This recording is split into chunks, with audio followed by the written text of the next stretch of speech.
So when we're looking at medicine, you might hear about alternative medicine.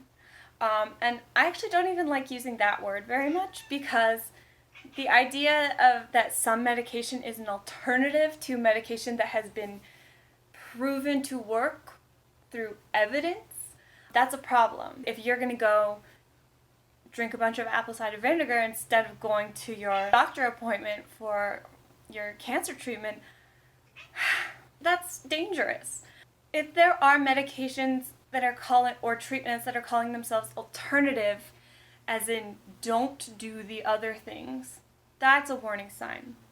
I would think about things in terms of evidence-based medicine and non-evidence-based medicine.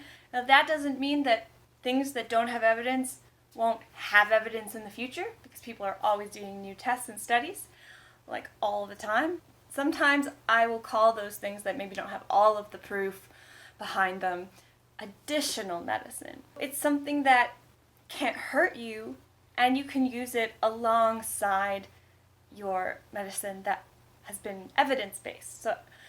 So this could be something like maybe certain vitamins or aromatherapy or anything that you feel helps you and you're sure doesn't hurt you. You can do that along with your evidence-based medicine, and it might help a lot.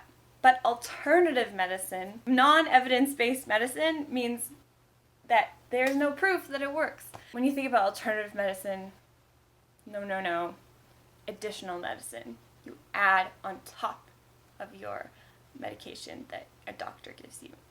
Or treatment. Doesn't always have to be medication. Evidence-based treatment is like exercise. Exercise has been proven to be as effective as many antidepressants, releases endorphins. Meditation has been studied. It has been proven to reduce anxiety. It has been proven to shrink the amygdala and make the frontal cortex of your brain thicker. Therapies like DBT, CBT, that's stuff that has been proven with the scientific method. So when I say evidence-based treatment, I don't mean go on Prozac. I just mean trust things that have been studied and have been proven to work versus things that have maybe been studied and been proven not to work. And if there's something in that middle ground that hasn't been proven not to work but doesn't have very much evidence backing it up and you really want to do it on top of your evidence-based medication. The last thing that I've got to make clear is the difference between holistic and homeopathic. And so when I kind of started out trying to figure out what was going on with my brain and body, I looked into different options because I took Seroquel and I hated it, and I was like, I'm never taking medication ever again. No doctors. I was looking at different treatments that didn't involve doctors, and I saw holistic treatments, and I also saw the word homeopathy and homeopathic treatments. Holistic medicine is supposed to mean whole medicine. So treating the body like it's interconnected, which it is. Usually it could mean attacking a problem from all sides, all angles.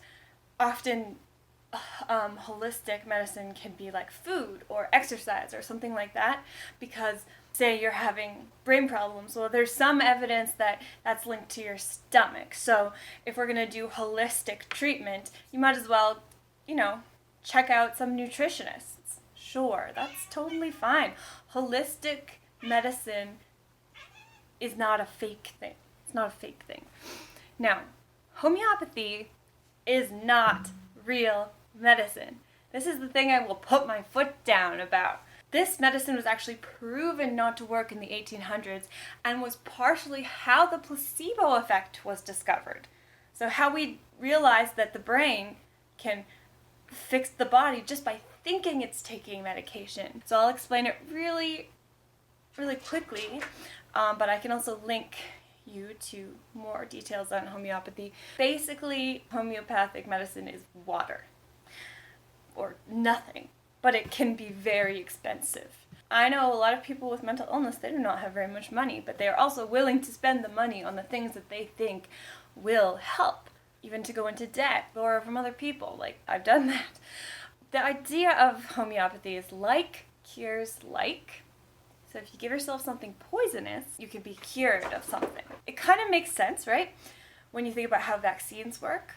Sure, you're giving yourself the illness, which creates antibodies that mean that your body is better prepared to fight the illness. But it's not a vaccine. It's not that at all. Because you've got the basically poison, and what they do is dilute it 100 times. There's no trace of the original chemical by the end. So it's just water. And the idea is that water has memory, so the water remembers the chemical, and so they say the water still has the property to fix the problem. This has been proven to not be true. There's been a lot of scientific research into homeopathy. Best case scenario is that it's water, worst case scenario is that it's poison. Stay away from homeopathy. Okay, thank you guys so much for watching, and I will be sharing more about, things to watch out for when you're trying to get treatment for mental health. I, of course, have bipolar disorder and anxiety disorder and OCD, just in case you didn't know, and I am currently on a bunch of medications. I also exercise a lot, and I have gone to DBT, CBT, really love DBT, mindfulness groups. It's been a long journey, but I want to help other people make it so it's less long, less intense, I guess. Yeah, so like and subscribe. I promise I will post more videos now that my album is out. If you haven't listened to my album, it's called The Family Curse, and it's available wherever you find music. It's also available on YouTube. Check it out. Okay. Blue Ivy, come here. She doesn't want to say goodbye.